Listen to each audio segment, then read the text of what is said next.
TV Imaculada, o Evangelho em primeiro lugar.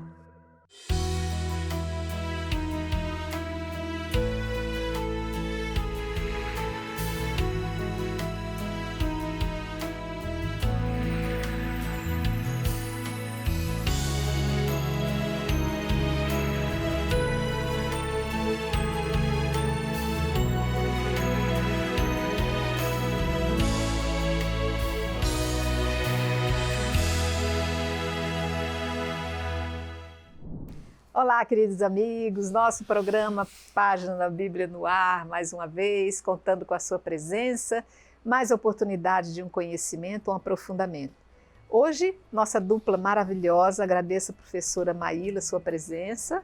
Eu fico feliz, coisa boa, mais uma vez estarmos juntos, aprendendo, estudando, aprofundando, né? Exato, muito bom. Diácono José Carlos, é tão difícil trazer esse homem aqui, mas a gente tem conseguido. Obrigada por sua presença. Uma alegria estarmos juntos aqui na casa de mamãe. De mamãe, então. Mamãe sempre muito cuidadosa com todos nós, nos inspirando essas coisas maravilhosas, levando vocês a aquecerem o coração. Nós estamos estudando o livro de Josué. Quem é nosso aluno assíduo está com a Bíbliazinha bem marcadinha, bem anotadinha, porque a Bíblia ela ajuda a gente, quando a gente faz a própria mão, nos chama atenção bastante. Capítulo 9, nós estamos estudando uma história interessantíssima, que eu vou pedir para o Diácono fazer uma retrospectiva para a gente se situar. O capítulo 9 que nós estudamos no programa passado, paramos no versículo 15. Eu vou pedir para fazer um pequeno resumo, uma pequena retrospectiva, Diácono, para que a gente possa, a partir daí, continuar entendendo essa história, que a gente passou por uma história aqui de enganação muito legal de entender, não foi? Então, o contexto é esse contexto da conquista por parte de Israel, o povo prometido, o povo de Deus, né, o povo eleito, da terra prometida por Deus. Eles estão, então nessa campanha militar, continuamos junto com Josué essa guerra santa. Então, após a tomada de Jericó, a destruição de Jericó e de Ai, os reis ali das cidades-estados, Eveus, Jebuseus, Ferezeus e etc., eles resolveram fazer uma coalizão para se defender de Israel, porque eles reconhecem que Israel, embora não seja um povo tão poderoso, eles têm um Deus poderoso. Então eles pensaram, nós temos que nos unir, senão nós teremos o mesmo destino de Jericó e de Ai, né?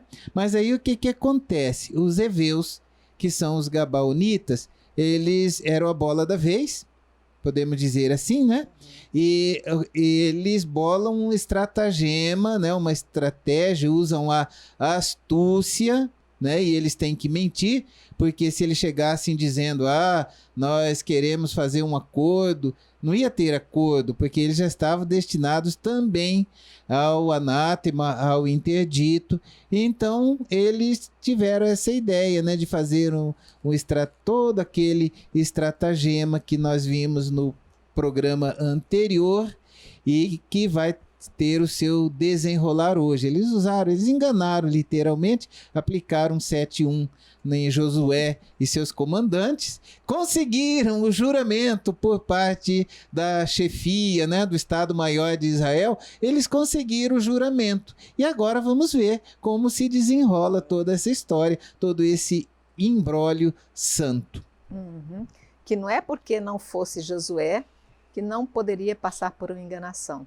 Isso para a gente tomar atento, como diz o povo, tomar atento de que a gente, por mais preparado que a gente acha que pode estar, estamos sujeitos a muita enganação por parte dos inimigos, né?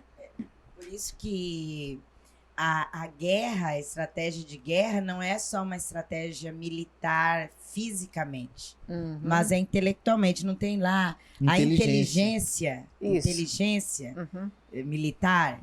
Aqui faltou a eles. O departamento de inteligência. Ou deixar-se conduzir.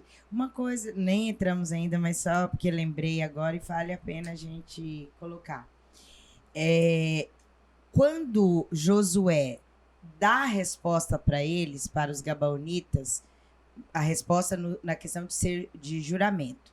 Nós aceitamos, juramos que vocês serão nossos aliados, nossos servos. O que faltou a Josué e aos liderados aí fazerem antes? Rezar a Deus. Exato. Eles não rezaram, eles não consultaram a Deus. Para fazer o discernimento. Isso. E já disseram, não, tudo bem, nós juramos, aceitamos vocês como nossos servos. Podemos dizer que eles foram prepotentes. Ou displicentes, negligentes. Com a oração. Com a oração. E aonde não tem a oração, que é aonde Deus nos fala. Eles disseram um sim, que teve um prejuízo enorme. Claro que Deus, terminamos o programa passado anterior, dizendo isso, que Deus faz novas as coisas aqui. Mas é uma lição que aprendemos. É importante isso que Maíra está falando, porque o próprio autor do livro de Josué, ele vai dizer, não consultaram o oráculo do Senhor. Importante isso, hein, gente? Na nossa vida, principalmente. A gente que pensa, mas eu não faço parte desse povo, não preciso entrar em guerra com ninguém. E as nossas guerras pessoais? E os nossos desafios do dia a dia? E os nossos medos, ansiedades, né? A quem nós consultamos para decidir e lutar? Exatamente. Tem que ser primeiramente a Deus. E onde fazemos isso? Na oração. É na oração que Deus nos fala, nos dá discernimento, nos dá as luzes, para o que possamos fazer daí para frente. Para as nossas guerras diárias. Para os nossas lutas que a gente tem que enfrentar. Então, vamos lá. Para a nossa leitura de hoje, nós estamos, portanto, como eu disse, no capítulo 9 de Josué, a partir do versículo 16.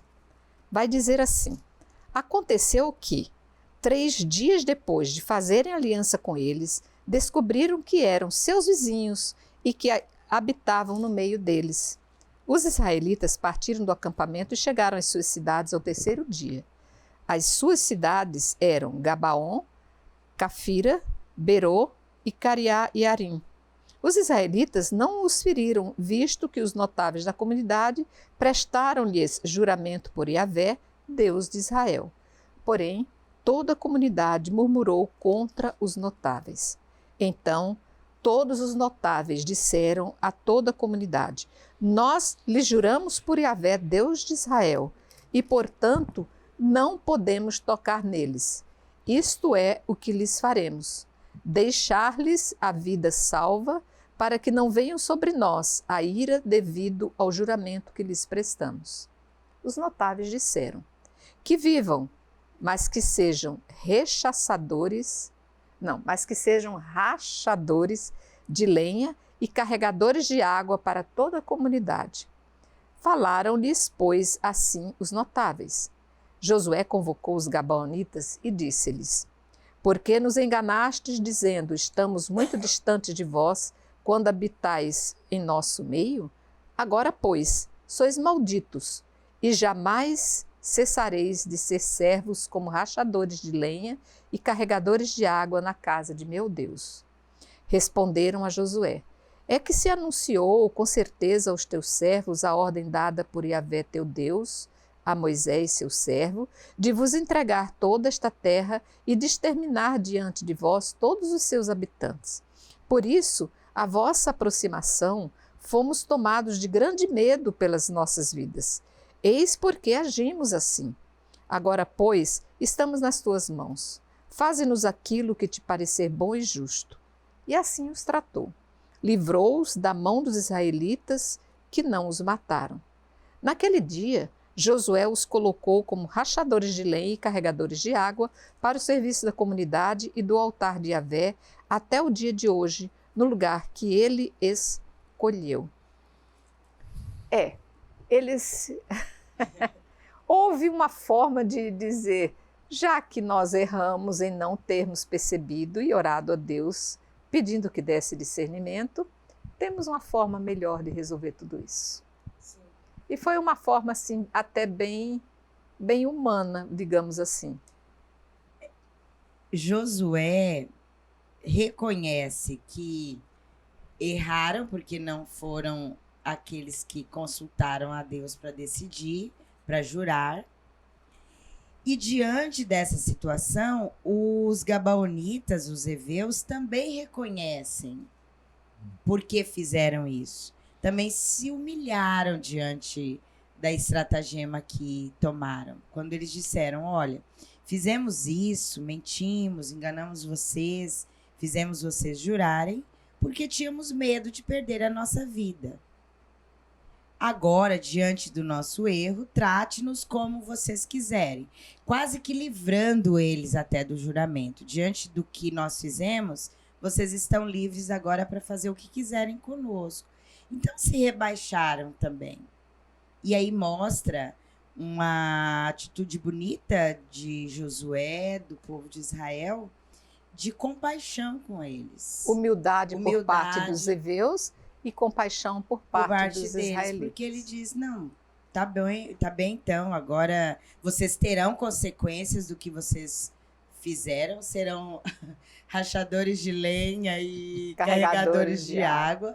Toda ação tem uma reação, porém, não vamos ser impiedosos com vocês, seremos compassivos, vocês terão a vida de vocês preservadas. Ou seja, Deus dá um bom termo a tudo. Nessa situação. Gostaria de citar aqui um comentário do Schockel, aqui na Bíblia do Peregrino.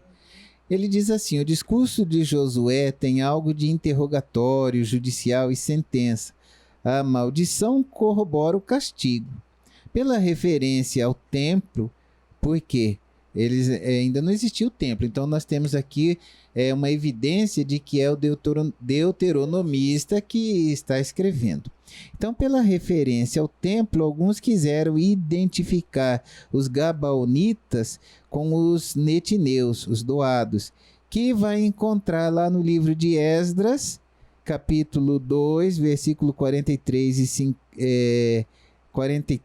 e versículo 50. Depois Neemias, capítulo 3, versículo 26 e 31. Embora sejam tardios, né?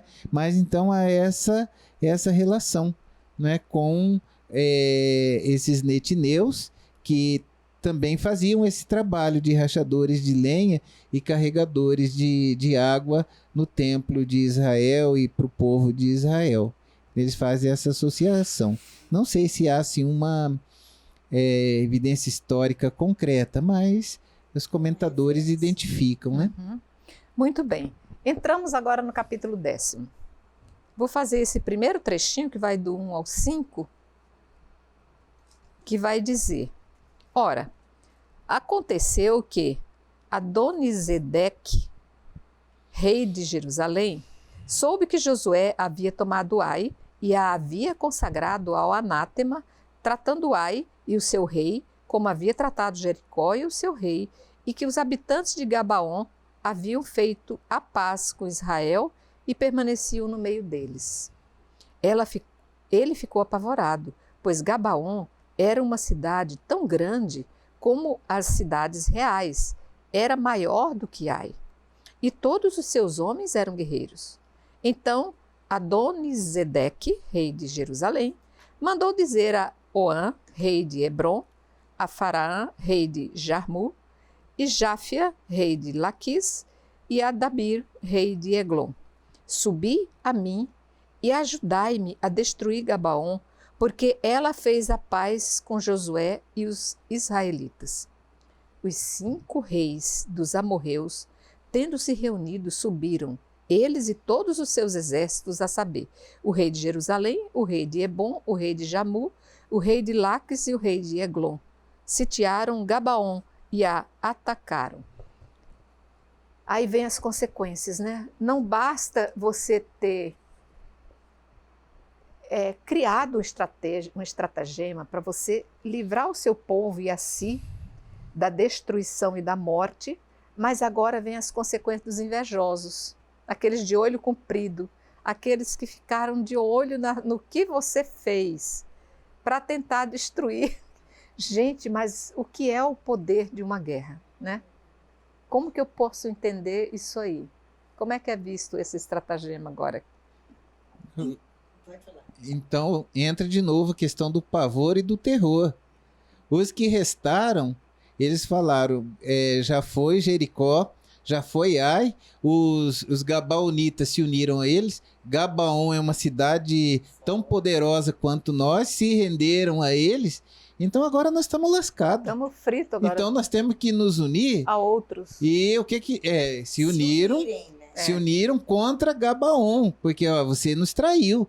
Nós íamos fazer um pacto e vocês caíram fora do nosso pacto, da nossa coalizão e se uniu com o elemento invasor, que era para Sim, eles, né? Isso. E então vamos fazer o quê? Nós vamos destruir você agora.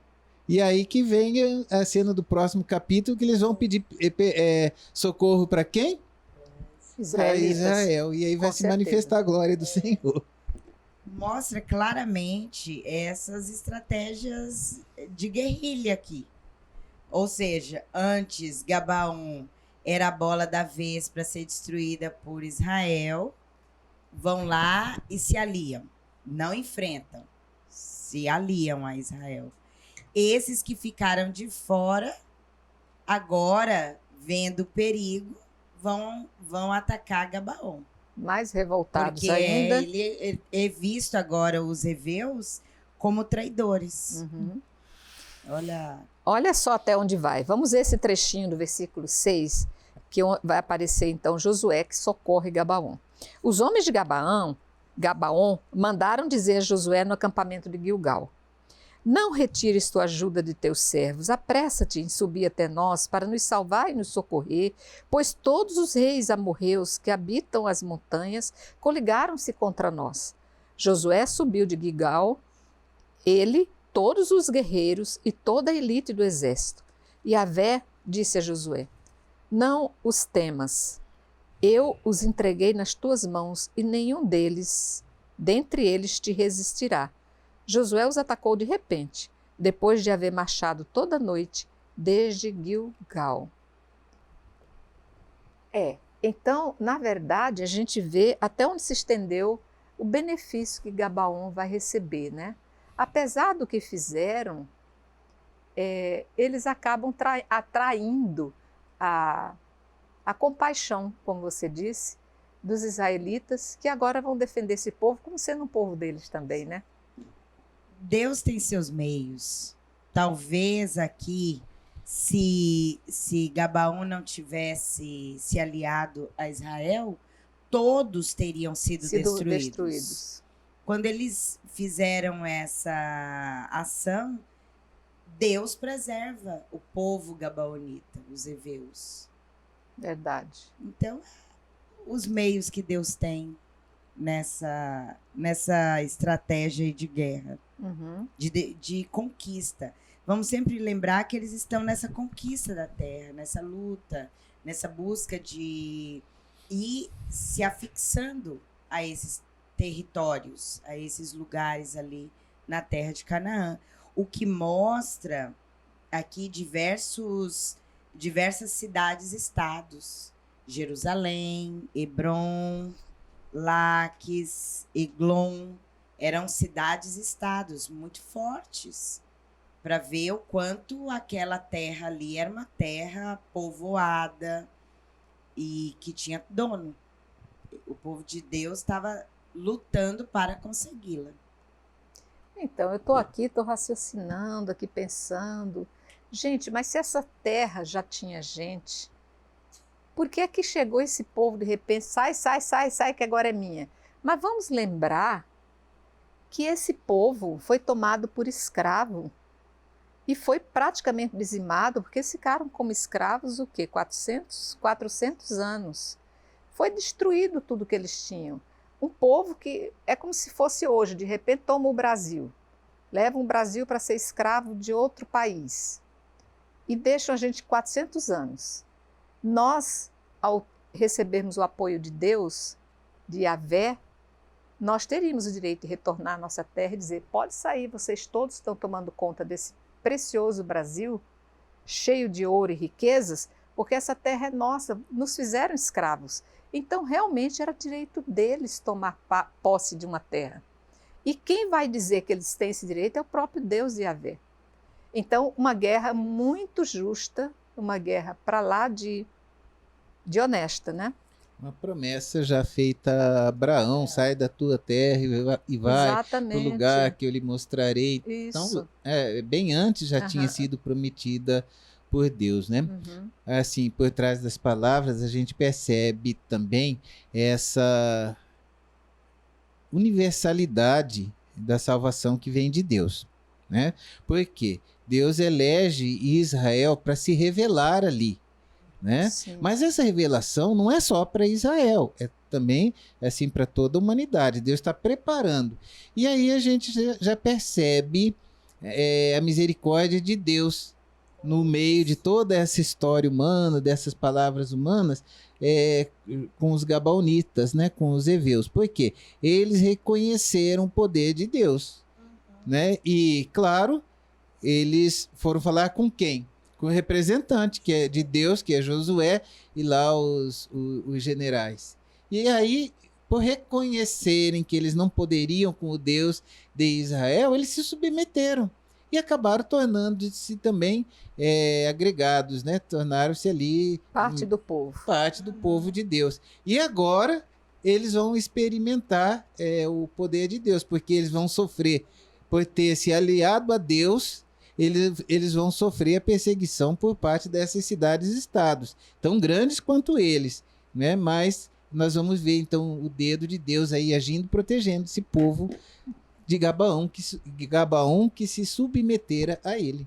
Quando nós estudamos a formação do povo de Israel, a gente fala sobre isso, que apesar de nós falarmos muito ligado a Israel, como sendo os descendentes de Abraão, Isaac, Jacó, Jacó se chama Israel, muitos outros povos foram entrando nessa formação. Os povos nômades, os povos que estavam ali durante a caminhada do deserto. Tá. E aqui mostra, por exemplo, quando os gabaonitas, diante desse poder de Deus, eles reconhecem que do povo de Israel e de Deus poderia vir ali para eles a salvação da vida deles, eles se submetem. Muito provavelmente aqui também, se esses povos aqui de Jamur, de Jerusalém, Hebron, também tivessem chegado e dissessem a Josué: nós nos submetemos a vocês, reconhecemos que o Deus de vocês é forte e nós não temos como lutar, também teriam sido preservados. Essa universalidade aqui, que é aberta a todos, mas precisa querer e se rebaixar ao poder de Deus. Ok, então vamos entender como é que vem esse socorro. A partir do versículo 10 do capítulo 10. Yahvé os desbaratou na presença de Israel e infligiu-lhes em Gabaon grande derrota. Perseguiu-os até o caminho da subida de Bet-Horon e os derrotou até Azeca e até Maceda. Ora, enquanto fugiam diante de Israel na descida de Bet-Horon, Israel, Yahvé, lançou sobre ele do céu enormes pedras até Azeca e morreram. Foram mais os que morreram pelos granizos do que pela espada de Israel. Foi então que Josué falou a Yahvé no dia em que Yahvé entregou os amorreus aos israelitas. Disse Josué na presença de Israel: Sol, detente em Gabaon, e tu, lua, no vale de Aialon. E o sol se deteve, e a lua imóvel, até que o povo se vingou dos seus inimigos. Não está escrito no livro dos justos? O sol ficou imóvel no meio do céu e atrasou o seu ocaso de quase um dia inteiro. Nunca houve dia semelhante, nem antes nem depois, quando Yahvé obedeceu à voz de um homem. É que Yahvé combatia por Israel. Voltou Josué e com ele todo Israel ao acampamento de Gilgal. Tenho 2 minutinhos apenas para entender exatamente como se torna bonita. É interessante ver, quanto mais dificuldade, mais a gente vê a grandeza e o esplendor de Deus, que até conta com a ajuda dos próprios astros para deixar essa luta mais bonita ainda. É verdade. Agora, assim, a gente não pode tomar o pé da letra. Sim. Por quê? Porque a Bíblia, ela traz para nós, não é assim uma verdade científica nos moldes de hoje, mas a respeito da nossa fé, da moral, né? Então, é uma linguagem poética. Nessa linguagem poética para exaltar a Deus. Então se diz que Josué orou, o sol parou, se deteve no vale de Ajalon, né? E a lua se deteve, um em Gabaon e outro em Ajalon, né? Em Aialon. O sol em Gabaon e a lua em Aialon. Exato. Então é uma linguagem poética, uma linguagem assim simbólica, né? Para exaltar o poder de Deus e para confirmar também, para exaltar essa vitória, né? Porque diante de grandes feitos, né, eram compostas, né, poesias para exaltar. Então aqui está se exaltando Deus em primeiro lugar, porque é o comandante maior de Israel, e exaltando também Josué, seus generais, o povo de Deus, diante dessa grande vitória contra os reis amorreus. Porque aqui fica claro que essa luta, essa batalha, não é vencida apenas com esforço humano, das lanças, das espadas, das de Josué, pedras que caíram do monte. Porém, é Deus que vence, é Deus quem luta, e até mesmo a natureza está ao seu luta lado a favor do povo de Israel. Por isso que fala no texto, morreram muito mais pela chuva de pedras, os granizos, do que pela espada. Mas Deus se utiliza de tudo, até da natureza, que é obra dele, para que o povo de Israel vença. Mas para quem acompanha a história de Nossa Senhora de Fátima, em 1717, que viu o sol bêbado no céu, sim, pode ver que isso aqui pode realmente ter sido muito além de uma forma poética, realmente uma transcrição ao vivo. Porque Deus pode. Porque Deus Quem pode. é o Senhor da natureza dos astros? É Deus. Quem criou tudo isso, se ele fez, pode muito ele bem, pode muito bem deter, né? Parar. Contar com esses como seus aliados. Pequenino intervalo, já já a gente volta.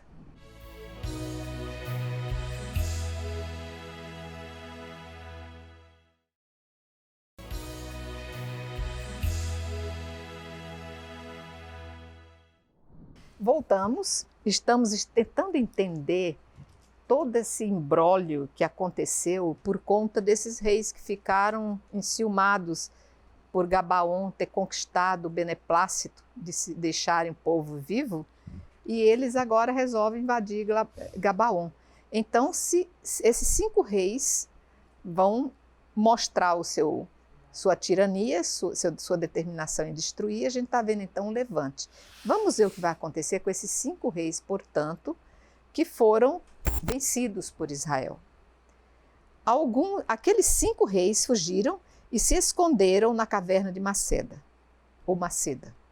Anunciou-se então a Josué. Os 5 reis disseram-lhe: foram descobertos escondidos na caverna de Maceda. Disse Josué: rolai grandes pedras à entrada da caverna e colocai junto a ela homens para guardá-las. Vós, porém, não vos detenhais.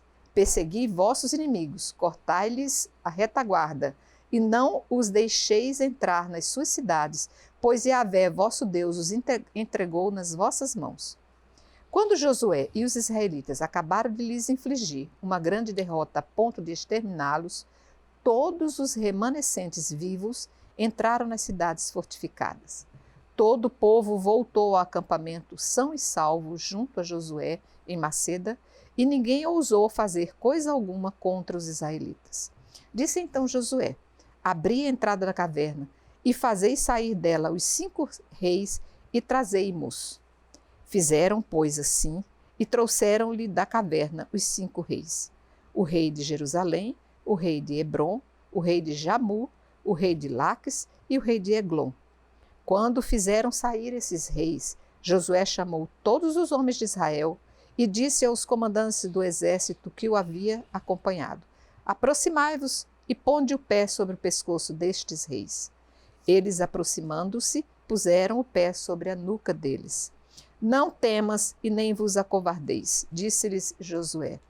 Mas sede fortes e corajosos, pois assim tratará Yahvé todos os inimigos contra os quais tendes de combater. Depois disso, Josué os feriu e os matou, e os fez suspender em 5 árvores, nas quais ficaram suspensos até a tarde. Ao pôr do sol, por ordem de Josué, tiraram-nos das árvores e lançaram-nos na caverna onde se haviam escondido. Foram colocadas grandes pedras à entrada da caverna, as quais lá permaneceram até o dia de hoje. Isso tem o quê? Tem quantos anos de história isso aqui? 3.000 anos? 3.000 anos. Aproximadamente. Não faz muito tempo, gente. Nós acabamos de fazer a festa de Tiradentes. Só ele cortaram em vários pedaços e colocaram ele em todas as ruas da cidade, né? Não faz muito tempo também que quando Nero fez aquela gracinha, estava ocioso, não tinha o que fazer, resolveu tocar sua cítara, enquanto mandava matar todo o povo hebreu. E colocou todos fincados em postes nas ruas da cidade e tocou fogo para que iluminasse a sua Tochas ode. humanas. Ou seja, não é lei contra lei, pedra contra pedra, mas a gente vê que essa necessidade de expor alguma coisa como um símbolo da sua vitória faz parte vamos dizer assim, da medalha de guerra, da condecoração da guerra. Então, Não é? novamente, a gente vê que a revelação de Deus, a palavra de Deus, se revela em palavras humanas. Né? Deus está, sim, por trás de tudo isso, mas Deus vai se revelando na nossa história, na história humana, né? Uhum. E aí também a gente vê que esses reis, né, que se voltaram contra Deus, eles são destruídos aonde? Em Gabaon. Aqueles que se voltaram para Deus foram ao encontro, né, de Deus. E esses outros 5 reis, eles foram de encontro a Deus. E aqueles que se humilharam diante de Deus, eles foram salvos, foram preservados. E esses outros tiveram esse destino triste aí, que é contado sob a ótica do vencedor, como diz Maíla, né? Isso, é bom a gente entender isso, para a gente saber que a história humana continua acontecendo e nós somos todos iguais a Adão e Eva, né? Aqui eles têm o desfecho do que aconteceu, do que começamos a ler lá no 9, quando os gabaonitas foram pedir ali arrego para o povo de Israel. E mostra exatamente essa finalização, onde aqueles que vencem, no caso Israel, mostram Deus forte a ponto de mostrar realmente o que aconteceu com aqueles reis. Servia até para mostrar para outros povos, outras cidades, estados, quando enfincam eles ali, deixam eles expostos. Nossa, vamos pôr as nossas barbas de molho e ver, olha, se aconteceu isso com 5 reis, fora o que já tinha acontecido com Jericó, com Ai, e agora vai acontecer com Azor, porque são as 3 cidades em que são tratadas a vitória de Israel sobre elas. 3 grandes cidades, fora isso aqui. Imagina o medo que vai tomando conta de todos aqueles que estão ali. Muito bem, prossigamos. Vamos ver então a conquista dessas cidades meridionais de Canaã. No mesmo dia, Josué tomou Maceda e passou-lhe ao fio da espada, bem como seu rei. Voltou-os ao anátema com tudo que lá se encontrava de ser vivo, sem deixar sobrevivente, e tratou o rei de Maceda como havia tratado o rei de Jericó. Josué, com todo Israel, passou então de Maceda a Lebina, é Lebina mesmo, e a atacou. E Yahvé entregou com o seu rei nas mãos de Israel, que a passou ao fio da espada, bem como a todo ser vivo que lá se encontrava. Não deixou nem um sobrevivente sequer. Tratou o seu rei como havia tratado o rei de Jericó. Então Josué e todo Israel com ele passou de Lebna a Laquis, que situou e a atacou. Yahvé entregou Laquis nas mãos de Israel, que a tomou no segundo dia e a passou ao fio de espada com tudo que nela havia de ser vivo, como havia feito em Lebna. Nesse tempo, o rei de Gazer, Orã, subiu para socorrer Laquis. Josué, porém, o derrotou, bem como ao seu povo, sem deixar sobrevivente. Josué, com todo Israel, passou de Laquis a Eglon. Sitiaram-na e a atacaram-na, e no mesmo dia a tomaram e passaram-na ao fio de espada. Ainda no mesmo dia consagrou a anátema tudo que nela havia de ser vivo, assim como havia feito com Laquis. De Eglon, Josué subiu com todo Israel a Hebrom e atacaram-na. Tomaram-na e a passaram ao fio de espada, bem como o seu rei, todas as cidades dela dependentes e tudo que nelas se achou de ser vivo. Não deixou nenhum sobrevivente, do mesmo modo como fizera com Eglon. Consagrou-a ao anátema, bem como tudo que nela se encontrava de ser vivo. Então Josué, com todo Israel, voltou a Dabir e a atacou. Tomou-a com o seu rei e com todas as cidades dela dependentes. Passaram-nas ao fio da espada e votaram ao anátema tudo o que nelas se achou de ser vivo. Não deixou nenhum sobrevivente. Como havia feito em Hebrom, assim fez Josué a Dabir e ao seu rei, tudo o que havia feito a Lebna e ao seu rei. Bom, nós estamos entrando aqui numa fase de plena conquista, onde o Israel vai sentir todo o seu poder. Eles são aqueles a qual todas as cidades se submetem e se rendem. Quando não se rendem, se deixam abater, porque não há outra forma a não ser se deixar aniquilar, né? Gente, parece uma reviravolta enorme para nós que saímos de 2, 3 anos, quase 3 anos, lendo o Pentateuco, e que nós só víamos derrotas desse povo, fragilidades, falta de comida, falta de pão, falta de água, atacados, miseráveis, e de repente agora vem a glória. Enfim, ao rei a quem é dado tanta terra a ser conquistada, não lhe cabe outra coisa a não ser tomar posse do que é seu. É isso mesmo? Só lembrando que nós estamos aqui na fase da conquista, isso. Entrando, preparando a fase do tribalismo, porque o rei até então é o próprio Senhor. Javé é o rei, né? E Josué está a serviço desse rei, que é Javé. Então, depois disso, está sendo aqui preparado o caminho, né, para os nossos próximos capítulos mais adiante, que será os juízes, o tempo dos juízes. Tribalismo, então era eleito né, um juiz que ia tomar conta de todo aquele povo. Mas o rei até então é Javé.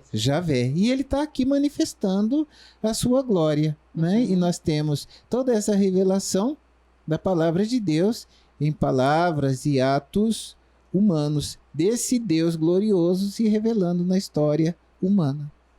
Então, e vemos esse comportamento de glória de Israel que se dá por conta de duas virtudes que esse povo foi tendo, principalmente ligados a Josué, que é a obediência. Josué é obediente a Deus. O que Deus determina, inspira a ele que ele faça, ele cumpre, ele faz, ele é obediente a Deus. E a confiança de que Deus disse que estaria à frente deles, enquanto povo, desde lá o Egito,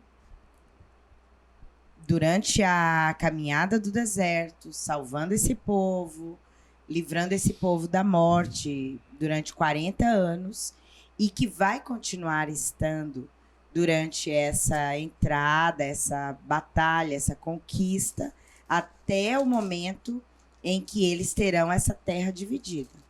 Então, essas duas atitudes que Josué demonstra ter, ele como líder, como a mão de Deus no meio desse povo, é o que tira o povo de Israel daquele contexto de escravidão, de morte, de submissão, para um contexto agora de dominação, glória, e de mostrar que era um povo escolhido. Então, obediência e confiança, que faz toda a diferença na vida daquele povo e que continua sendo também para nós. Porque, mais uma vez, nós temos que olhar essas páginas, essas histórias aqui e não tratá-las como uma história ficou lá no passado. Mas a mim, o que eu posso fazer para ter uma vida gloriosa no sentido do bem de Deus em mim? Ser obediente e confiante a Deus. Ter o temor a Deus, né? Temor. Eu vou finalizar para a gente deixar o capítulo 10 já bem resolvido hoje, a partir do versículo 40. Assim, Josué conquistou toda a terra, a saber, a montanha, o Neguebe, a planície e as encostas, com todos os seus reis. Não deixou nenhum sobrevivente e votou todo ser vivo ao anátema, conforme havia ordenado Yahvé, o Deus de Israel. Josué os destruiu desde Cades-Bane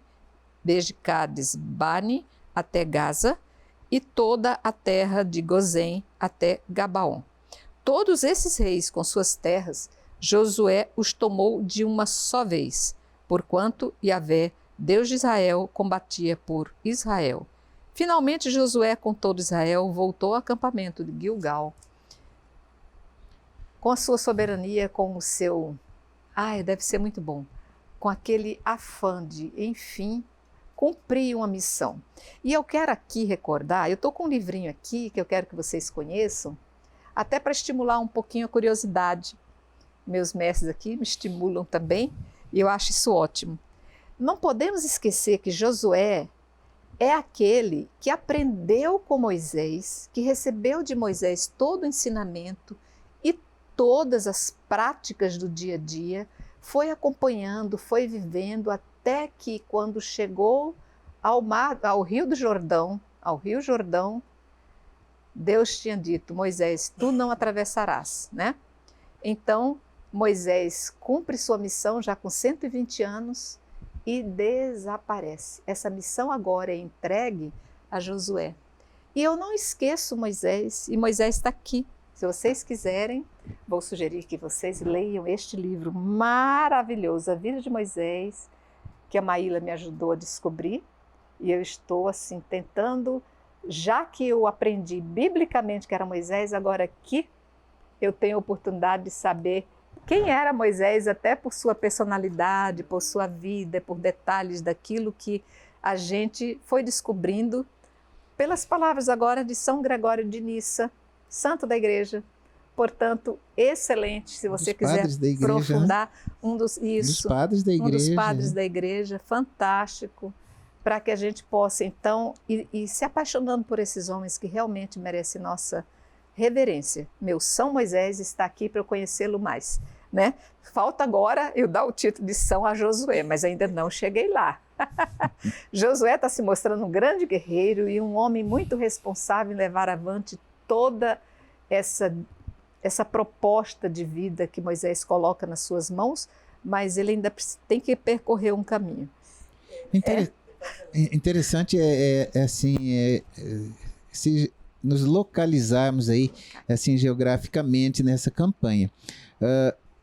Josué, com todo o seu estado maior, está localizado em Gilgal. E a gente tem que se preparar, né? Nós temos que nos preparar. E eu estava vendo que Gilgal corresponde à região da Galileia.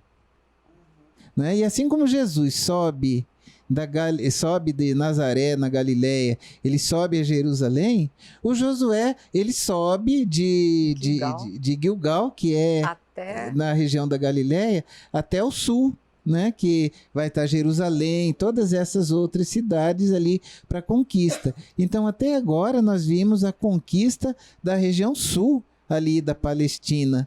Né? Então começa por ali, onde vai se originar aí a tribo onde vai se originar, não, né? Onde vai se estabelecer a tribo de Judá, né? Essas cidades, estado aí, nós vamos ver mais futuramente, quando ele fizer a divisão das terras. Então, é essa conquista que está sendo feita agora na região meridional, né? Na região sul, vai caber a tribo de Judá. E aí, a cena do próximo capítulo, agora ele vai se voltar para o norte, para a conquista da região norte.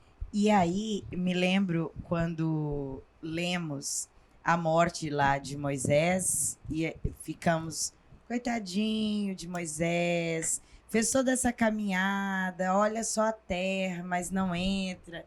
Ana se emocionou, não foi, Ana? Foi.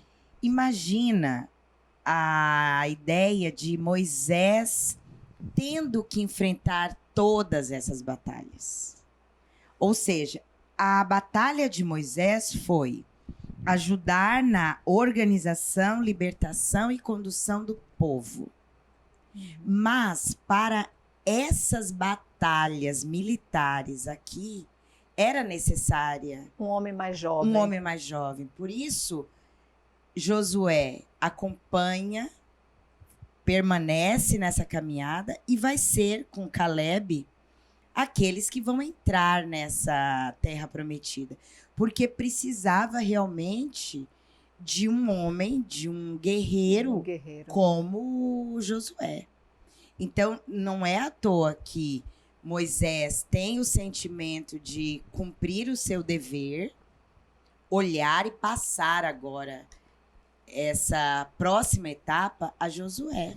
Cada um no seu lugar. E Deus, que sabe de tudo, preparou Josué ali.